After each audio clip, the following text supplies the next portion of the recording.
একজন বৃদ্ধা মহিলা যিনি স্বামীজির প্রথম দিনের বক্তৃতায় উপস্থিত ছিলেন, তিনি পরবর্তীকালে তার অভিজ্ঞতা বর্ণনা করে বলেছেন, যখন সেই তরুণ উঠে দাঁড়িয়ে বলল, আমেরিকার বোন ও ভাইয়েরা, 7,000 শ্রোতা উঠে দাঁড়ালো এমন কোনো কিছুর প্রতি শ্রদ্ধা জানাতে যা তাদের পক্ষে ভাষায় প্রকাশ করা সম্ভব ছিল না।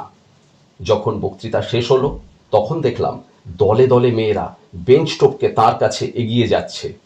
আমি তখন মনে মনে বললাম, বাছা, যদি তুমি এই আক্রমণে মাথা ঠিক রাখতে পারো, তবে বুঝবো তুমি নির্ঘাত ভগবান। এই ধরনের আক্রমণ এরপর থেকে তার প্রতিদিনের অভিজ্ঞতা হয়ে দাঁড়িয়েছিল। কিন্তু সবকিছুর মধ্যেই তিনি ভগবানের ইচ্ছা দেখতে পেতেন বলে যেমন প্রতিকূল পরিবেশে, তেমনি এই সাফল্যের মুহূর্তেও সম্পূর্ণ শান্ত ছিলেন। ওভারনাইট স্বামীজি পৌঁছে গেলেন জনপ্রিয়তার সর্বোচ্চ শিখরে।